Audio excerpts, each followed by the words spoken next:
Yo, what's up guys, my name is Mr. Freeze2244, professional walkthrough guy here, and for this video we're mainly going to be talking about the new Sniper Assassin map that's coming out tomorrow, and we're going to be talking about the patch notes as well that's going to be released tomorrow with it, and along with some little teaser of next month's, well, not more of a teaser, more of a bit of a reveal of the August content schedule, aka roadmap that comes out for August.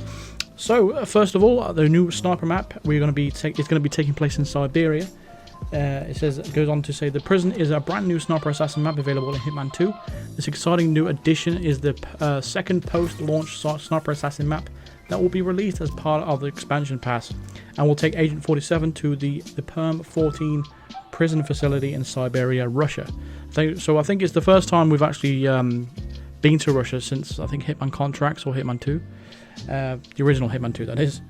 And it says the owners of the Hitman 2 expansion pass will be able to download Siberia the prison map on July 30th, 2019.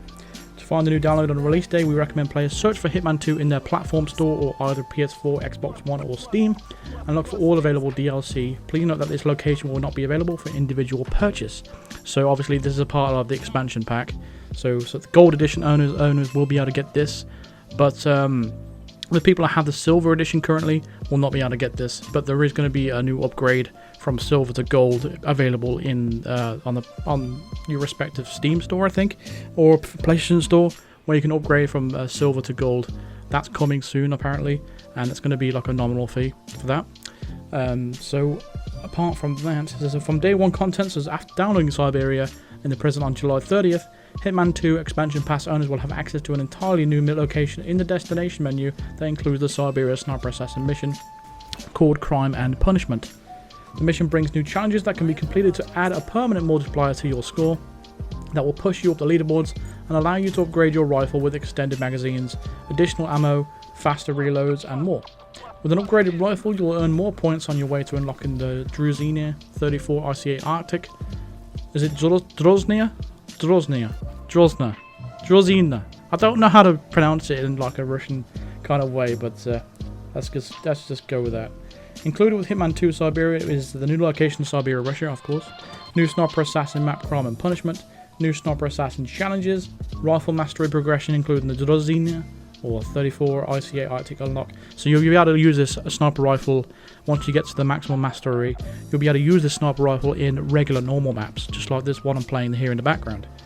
You'll be able to play a multiplayer on online co-op, so you can play with a friend. There'll be new trophies and achievements to earn as well on top of that. Objective analysis. Let's dive a little bit deeper into this. When Agent 47 arrives in Siberia at the prison, he'll have 4 objectives to complete in order to call his mission a success. The Crime and Punishment mission objectives are: eliminate Roman Kapko, eliminate Vitaly Reznikov, eliminate the Siberian Tigers, and cause a prison riot.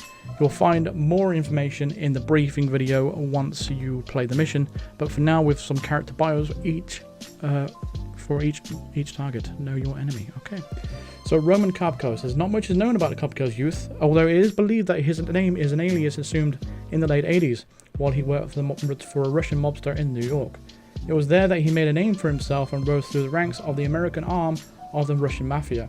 He left the country after a drug deal went sour and for the DEA agents that were left dead at the scene. Back in Russia, Kapko was involved in human trafficking, and his clientele became the top tier of political aspirants, diplomats and high-ranking politicians. Eventually, he oversteps his boundaries and blackmails an important diplomat, resulting in an arrest. He is placed at the remote, privately run Perm 14 facility and has been there for a decade. However, he dreams of returning to warmer climates and has pooled his remaining wealth to offer $10 million to the prison's warden, Vitaly Reznikov, to help him escape. Vitaly Reznikov, well, I don't know how you pronounce his name, I'm trying to do it the best as I can. A former KGB operative who worked on exposing foreign spies, Reznikov travelled most of the Soviet Union and made his friends and enemies in all places. He was given a high-ranking position within the FSB after saving the life of a high-ranking KGB officer. It was at the FSB that he discovered several abandoned facilities in Siberia and pulled some strings to assume control of them. Over the next several years, Reznikov rebuilt the facilities as prisons and would eventually host some of the state's most controversial prisoners.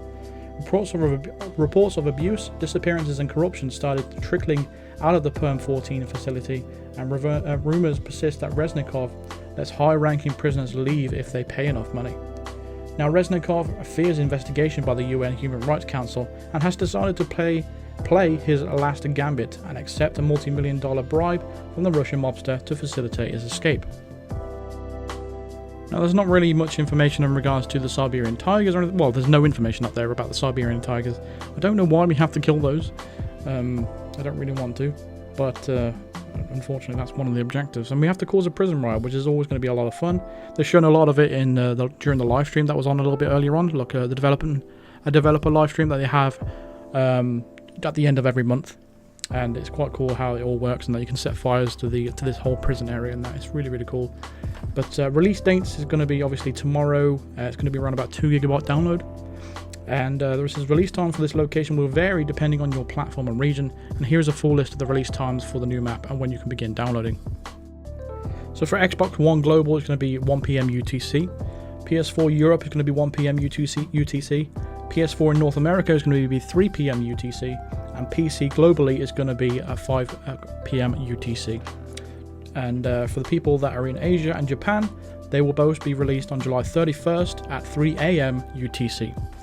So without further ado, let me actually just show you the trailer that got released a little bit earlier on, and then we can dive into all the patch notes and all the updates that's coming out tomorrow as well.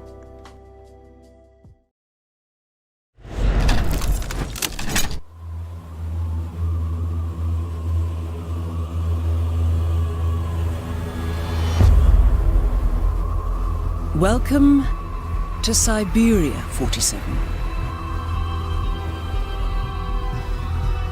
One of the harshest climates on the planet.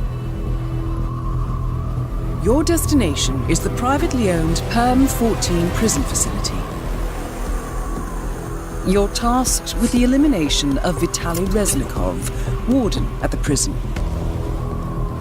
And Roman Kadko, renowned Ukrainian mobster with suspected political ties, has been a prisoner at Perm 14 for the past decade. A string of recent news articles has exposed violence and even murder as everyday occurrences in Perm 14.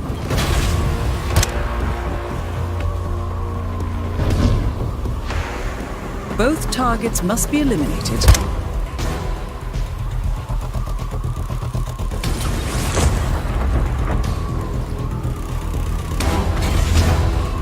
Good luck, 47.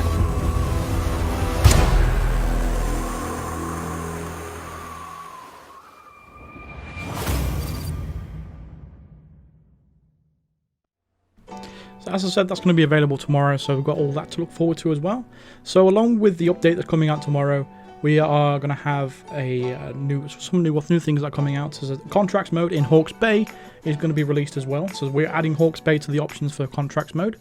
Create your own missions by tagging targets and setting the complications and requirements for others. Have fun. So if you didn't know, from the very start of this game when it's released, Hawke's Bay has been like not included with all the contracts modes, so you weren't allowed to make contracts on there. I wasn't completely sure the reasoning behind that, but because of all the everyone's requested that they do add it, so here we go. Here it is. Here's the contracts mode in Hawke's Bay. So that will be available tomorrow as well. Also, anniversary suits. It says celebrate 20 years of IO Interactive with these suits inspired by characters from our previous games: Futo, Lynch, and Christopher Stone from the Freedom Phantom.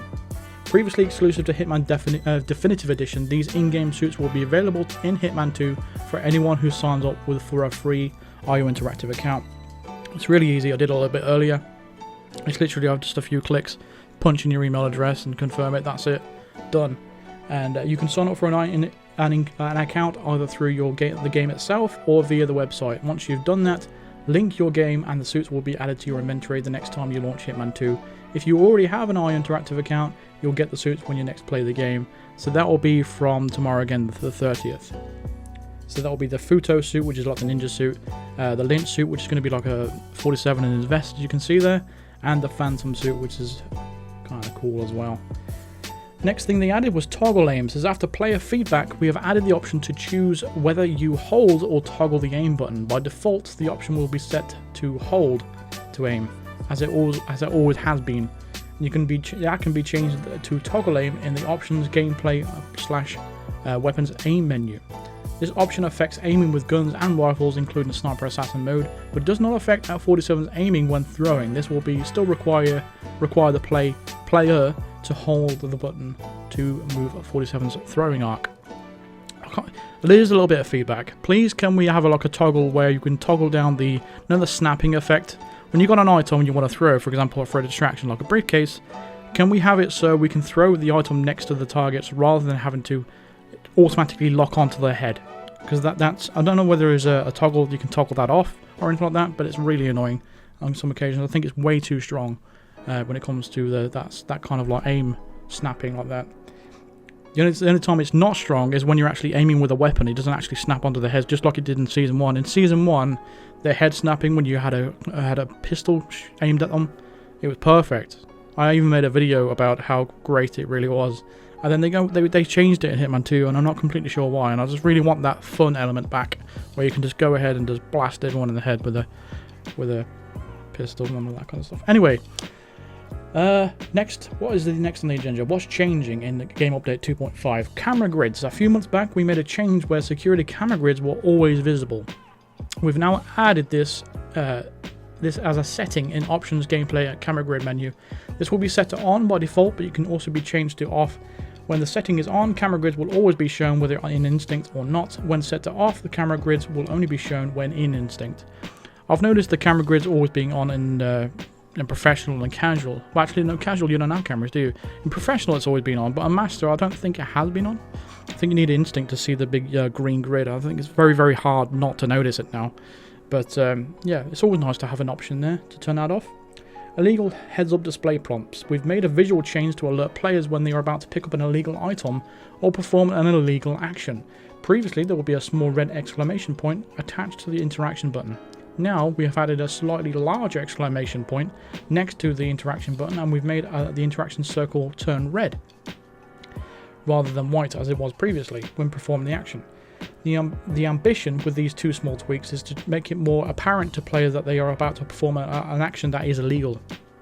In the image below, you can see that the exclamation mark is easier to identify and that the interaction circle fills with red when the interaction button is pressed down. I think it's a subtle change, but it's a nice change overall, because sometimes you can make that mistake where you forget that you're actually performing an illegal action and then you get caught immediately. So it's always nice to be aware that you are committing an illegal crime. So next you've got the stash icon. So we've added a small visual change to the stash points in the game, example trash cans, that will show a subtle icon to indicate that the players that an item has been stashed there.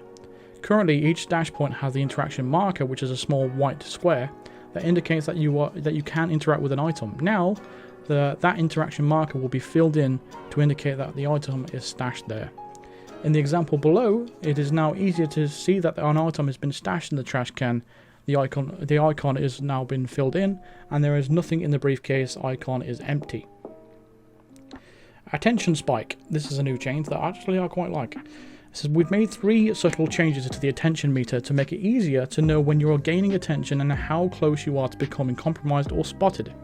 Firstly, we've made a change to the colour. Yellow is the new white and makes it easier to see. Secondly, the meter will now fill, allowing you to see how close you are to being spotted. Thirdly, we've made a technical change to the attention meter to prevent it from not being visible on screen. It was previously a 3D object in the world, and in some cases, depending on where the camera was positioned, it wasn't visible to the player. In the zoomed in image below, you can see the new colour change, showing how much attention has been gained. The slightly faded yellow shows how much room there is for more attention than the guard will react. So previously you'd have like, if you can see the spike there on the screen, you'll have the higher the spike, the closer you are to getting caught. Obviously once it peaks, then you're spotted. Now it's yellow, and once the whole yellow bar fills up all the way to the sides, you know you've been spotted. So as long as you stop doing a suspicious action during that little time window, you won't get spotted. So I like the change. I think it's much more clearer this way. But obviously, judging from people in the comments during the live stream, not a lot of people was too happy with it. But I quite like the change, to be honest. Let me know your thoughts in the comments as well. Next thing on the agenda, who is that? We've fixed an issue where Diana, Agent 47's handler, of course, would not introduce targets and key objectives in some missions. She will now do so again in her trademark style. However, we've made a small tweak to give her a few days off every so often. Now, after hearing Diana introduce a target or key objective once, she won't introduce that particular target again for a period of 48 hours in real time. We expect that this change will make Diana's dialogue less intrusive for repeated playthroughs over a short period of time to make her less of a meme, while maintaining her impact and assistance to 47. Note that key objectives include things such as the virus in Sapienza, so does his heart in Hokkaido, etc, etc. Basically when she says, "That is Viktor Novikov," you know, she will say that once and then she won't say it again for like 48 hours in real time. So when you're trying to master a silent assassin strategy and you keep replaying the mission, you don't want to be hearing the same dialogue and over again because it's kind of annoying and it pisses you off. So I'm glad that's a nice little change there. I'm glad they've done that. Next is silent assassin knockout. Oh no. So we've fixed an issue where the silent assassin rating will be lost if a target was knocked unconscious, killed in an accident, and then the body was found. I wasn't aware of this. I wasn't even aware that was a thing, but it was a nice change regardless. Silent assassin rules number 2. We've addressed an issue where the silent assassin rating could be earned with 4 stars because the never spotted bonus was sometimes not being granted after a silent assassin playthrough. Now, the silent assassin rating and all the bonuses should be properly awarded after completing a silent assassin playthrough. This was sometimes caused by 47 being almost or partially noticed by a target before killing them. I've noticed this specifically with what's that new mission called? The Serpents or something like that. I can't remember what it's called now. But when we did a silent assassin suit only sniper assassin on that, it didn't award the no evidence thing. I think it's linked to that. So, I mean, we killed the target before we shot him. So, probably the fact that he saw you before you shot him. I don't know. Something like that. But if something was triggering the fact that sometimes you won't get the 5 stars out of 4. It's kind of annoying, but I'm glad they fixed it. Tweaked assignments. We've fixed an issue that was preventing Blair Reddington from completing the entirety of his loop in Embrace of the Serpent. That's the name of it. He was skipping 2 specific steps that meant that the dialogue was not being triggered. Part of this fix included Blair triggering the correct dialogue depending on the status of the chef. Bank chatter. We've fixed an issue in the bank in New York at the bank where 2 conversations would overlap in the conference room. I haven't personally noticed that one, but again, a nice change.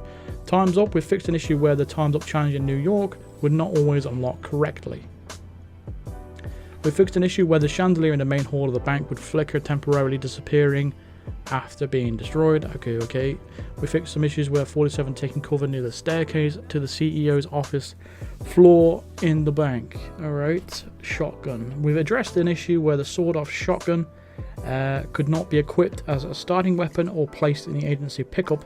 The shotgun can now be used in those ways. However, it can no longer be holstered during gameplay and will instead function like other shotguns in terms of being placed on 47's back. That's a shame.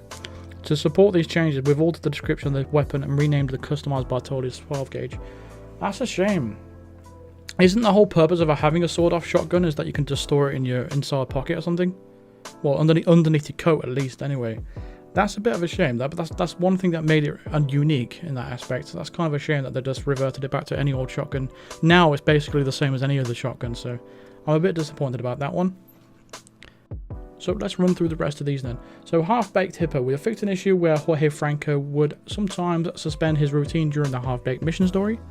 Locked Closet. We fixed a community reported issue where 47 could not exit a specific closet in their crow's hideout in Mumbai. If you're not happy with this fix, you can still enter the cupboard and refuse to leave.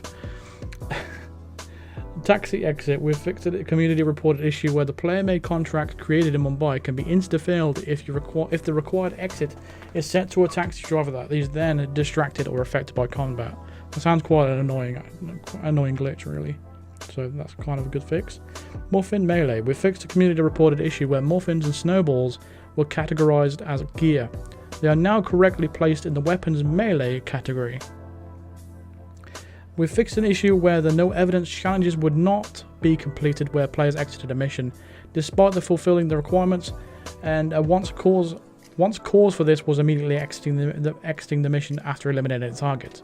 We've made it so that the fast exit will still grant the challenge when the requirements are met.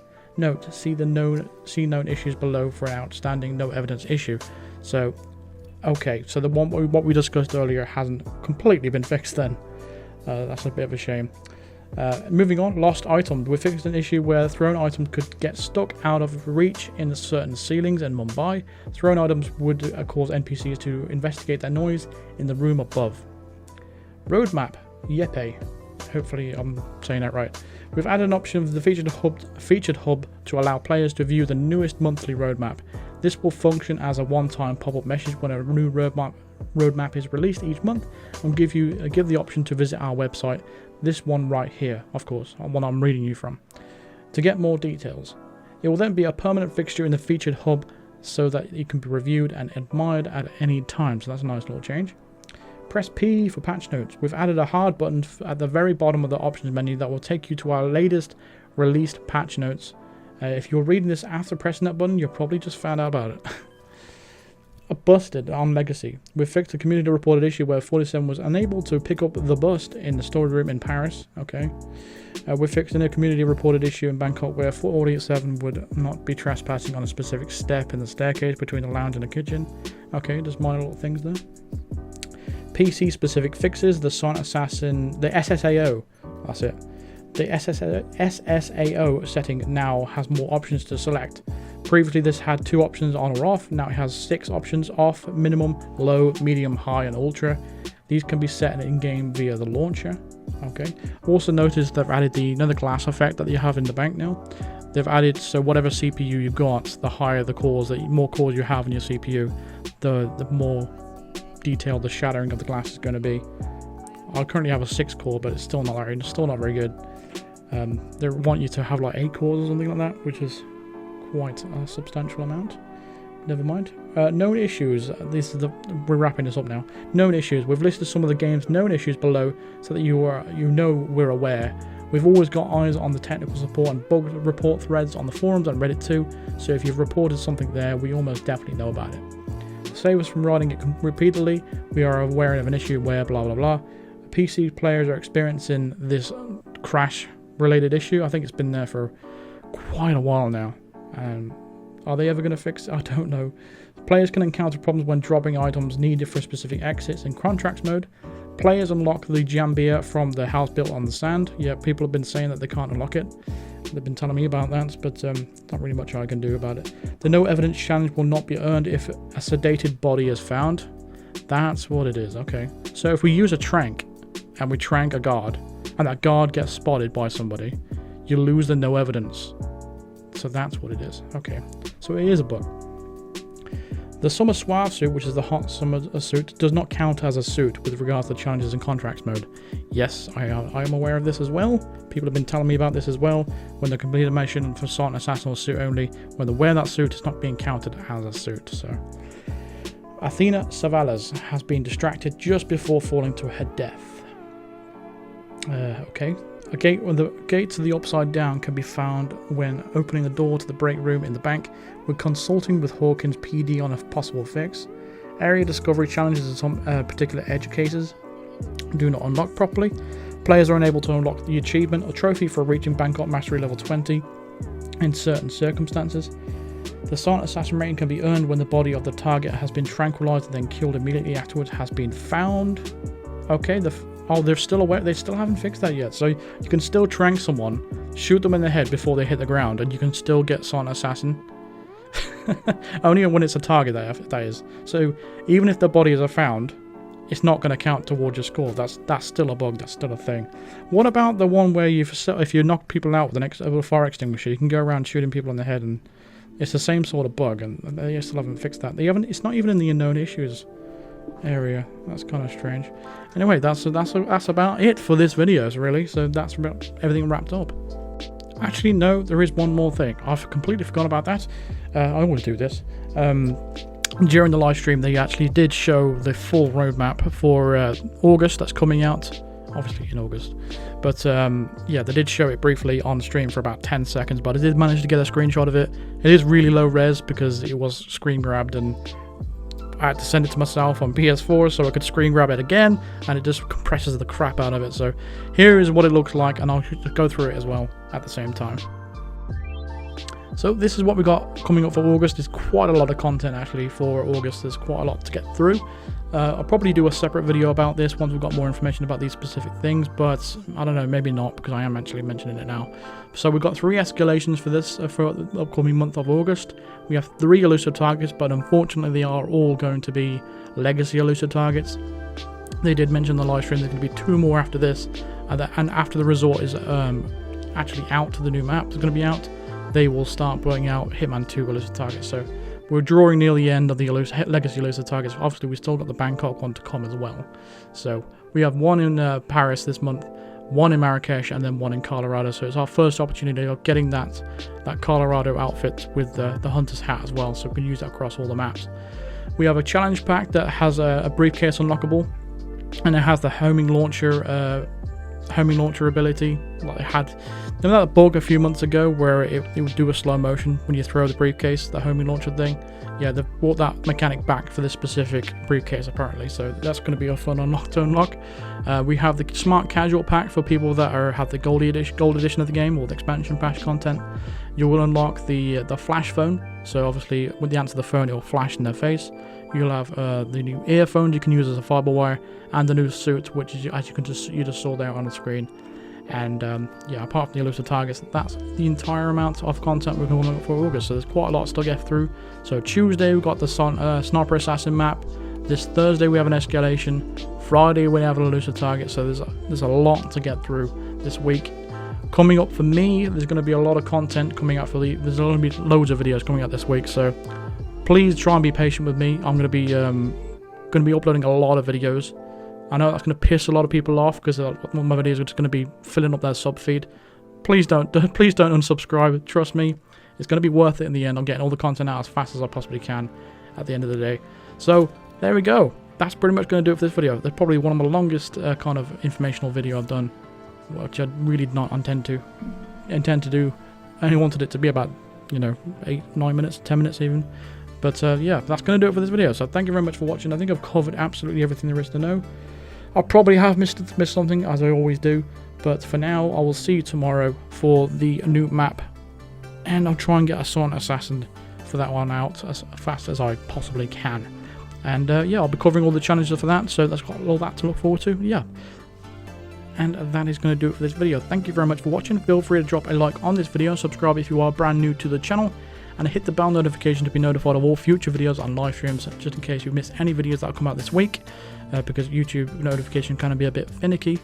Consider supporting me on Patreon or even becoming a member of the channel, and I will shout out all the top members of the channel, including Arjao, who recently just signed up to be a Psychomaniac member of the channel, which is like the highest tier there is, and I'm giving him a personal shout out, so thank you to Arjao.